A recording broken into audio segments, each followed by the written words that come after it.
இன்றைய நற்செய்தி வாசகம் லூக்கா எழுதிய நற்செய்தி 3ஆம் அதிகாரம் இறைவசனம் 1-6 முடிய. திபேரியு சீசர் ஆட்சி செய்து வந்த 15ஆம் ஆண்டில் பொந்தியு பிலாத்து யூதேயாவின் ஆளுநராக இருந்தார்.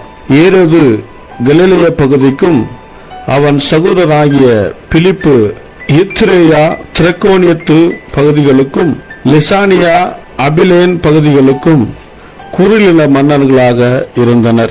அன்னாவும் கயபாவும் தலைமை குருக்களாய் இருந்தனர். அக்காலத்தில் ஜக்கரியாவின் மகன் யோவான் பாலை நிலத்தில் வாழ்ந்து வந்தார். அவர் கடவுளின் வாக்கை பெற்றார்.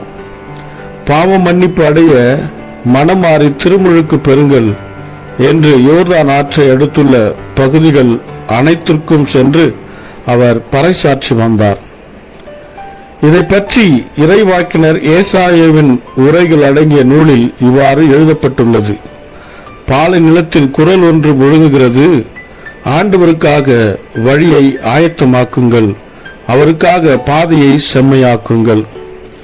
பள்ளத்தாக்குகள் எல்லாம் நிரப்பப்படும், மலை குன்று யாவும் தாழ்த்தப்படும், கோலனானவை நேராக்கப்படும், கரடுமுரடானவை சமதளமாக்கப்படும்.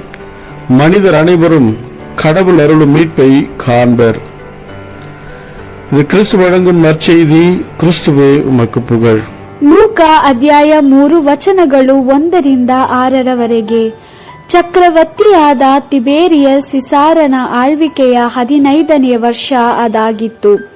ಆಗ ಪೊಂತ್ಯ ಪಿಲಾತನು ಜುದೇಯ ಪ್ರಾಂತ್ಯಕ್ಕೂ, ಹೆರೋದನು ಗಲಿಲೇಯಕ್ಕೂ, ಹೆರೋದನ ಸಹೋದರನಾದ ಫಿಲಿಫನು ಇತೂರೆಯ ಮತ್ತು ತ್ರಕೋನಿತಿ ಪ್ರಾಂತ್ಯಗಳಿಗೂ, ಲುಸಾನ್ಯನು ಅಬಿಲೇನೆ ಪ್ರಾಂತ್ಯಕ್ಕೂ ಅಧಿಪತಿಯಾಗಿದ್ದರು. ಅನ್ನನು ಮತ್ತು ಕಾಯ್ಫನು ಮಹಾಯಾಜಕರಾಗಿದ್ದರು. ಆ ಸಮಯದಲ್ಲಿ ಜಕೇರಿಯನ ಮಗನಾದ ಯೋಹಾನನಿಗೆ ದೇವರಿಂದ ಆಜ್ಞೆಯೊಂದು ಬಂತು. ಯೋಹಾನನು ಗುಡ್ಡಗಾಡಿನಲ್ಲಿ ವಾಸವಾಗಿದ್ದನು.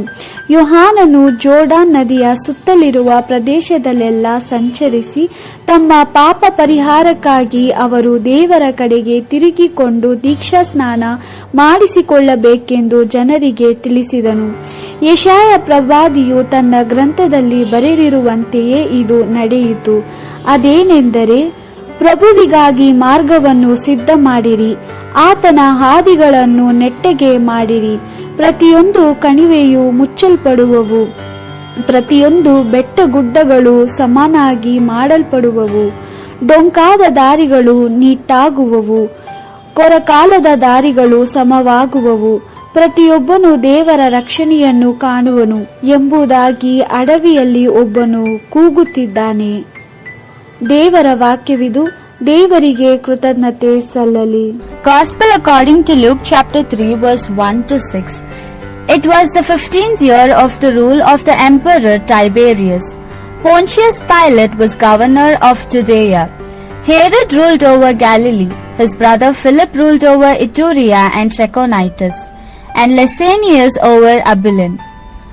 Annas and Caiaphas were the high priest at that time when the word of God came to John, the son of Zechariah, in the desert. John went through the whole region bordering the river Jordan, offering a baptism of repentance for the forgiveness of sins. It was just as is written in the book of the prophet Isaiah, a voice of one crying out in the desert, "Prepare the way of the Lord, make his path straight. The valley will be filled and the mountains and hills made low. Everything crooked will be made straight and the rough path smooth. And all mankind will see the salvation of God." This is the word of the Lord. Thanks be to God.